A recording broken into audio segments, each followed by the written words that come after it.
is up? My name is Melissa Makak from Room 51, and this is Teach the Teach 101 on the Dice Tower, where I teach you tips and tricks on how to teach board games. And in this video, I'll be covering nerves around teaching board games. I'm doing this because a little while back I saw somebody's comment on one of my Teach the Teach 101 videos just saying that they get kind of nervous teaching games. So I wanted to talk about that a little bit. And I totally respect that because I get nervous teaching games too, a lot of times actually. Although some games I'm a little more confident than others, but I'll get into that in a moment.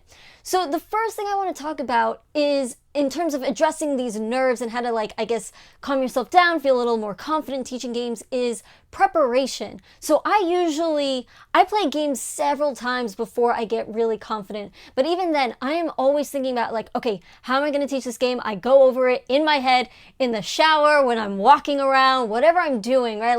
I'm thinking about it while I'm playing the game. A lot of times I'm thinking okay, how would I teach this game? And then I literally I kind of come up with a script in my head sort of how I'm going to teach this game. Okay, I'll start off with this, and then I would go into this, maybe I'll leave this rule out, and then blah, blah, blah, blah, blah, right? And then I kind of I keep doing as though it's a script in my head that I'm memorized. A lot of times I mess up that script, but that's fine, and that's okay, right? It's okay to mess up. But anyway, so that is something that I do in terms of preparation. I think about it. I also play the game several times.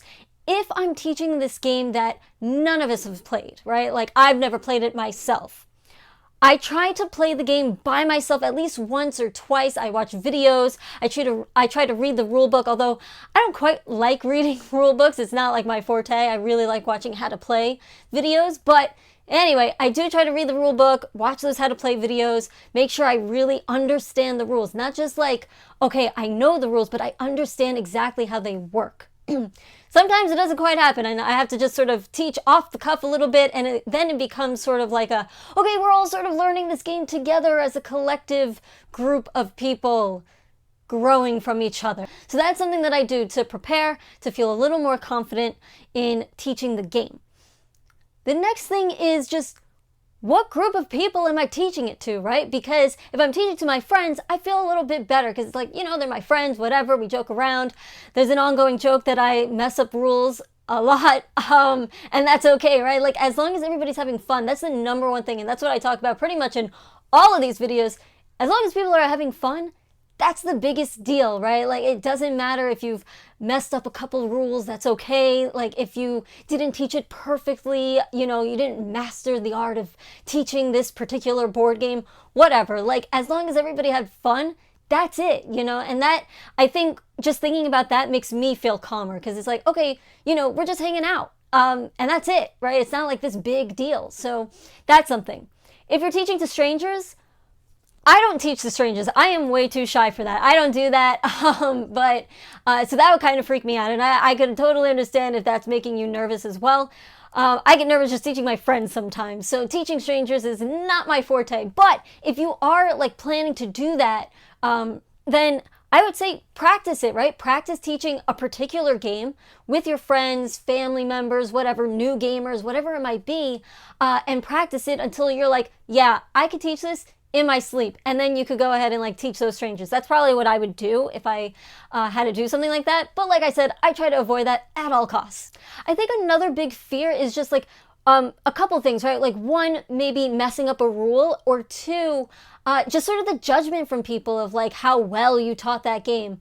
I would say, so for one, for messing up a rule, like I said, I mess up rules all the time. And then later on, I send a text hey, we actually messed up that rule. And then we all kind of just laugh about it. We had fun anyway. And then it just becomes this ongoing joke anyway, Melissa messes up rules all the time. Wow. That doesn't mean you're a bad teacher. It just means, you mess up a rule. Sometimes that happens. It's fine. In terms of fearing judgment of how well you taught a game, it's part of practicing. When I first started teaching games, I wasn't great at it. I don't teach all games perfectly or really, really well or anything like that. Some games I'm better at than others with teaching. There's some games that I'm yeah, I could totally teach that game. I feel so confident in it. And then there's other games where I'm yeah, I'm not that great. Seven Wonders is a big game for me that I'm I am terrible at teaching that game. I don't know why.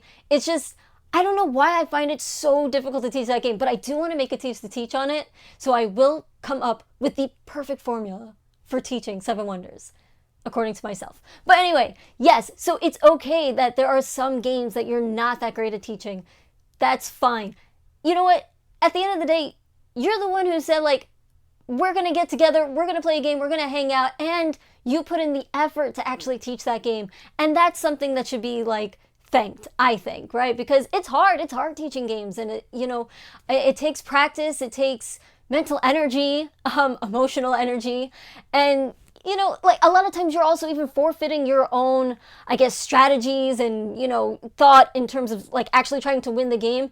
That way you're making sure everybody else is having fun, and you're teaching the game and making sure everybody understands it. So I think people should thank you instead of saying how poor of a teacher you are. But that's just my thought. Anyway, those are my, I guess, tips for like calming yourself down in terms of like teaching the game. Don't be so hard on yourself. It's okay.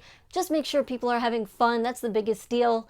It's okay if you miss or mess up rules. And it's okay if you don't teach the game perfectly. You'll do it again next time, maybe a little bit better. You'll learn from that. I've definitely done that before with, like, for example, viticulture. I tried to teach my mother how to play viticulture, and she is not a gamer at all. Why did I do this? Because I thought maybe I could, and turns out I couldn't. But I learned a lot about how to teach heavier games to newer players, right? To people who aren't really into gaming. And then I was able to actually make like a Teach the Teach video on viticulture, so you could check that out if you'd like. But yeah, so it's all sort of a learning experience. That's how I would take it as well. Like if you just like totally bombed teaching a game, just think of it as like, all right, cool. I now learned how to do it better the next time. That's what I try to do. Anyway, thank you so much for watching. I will catch you next time. Have a good one.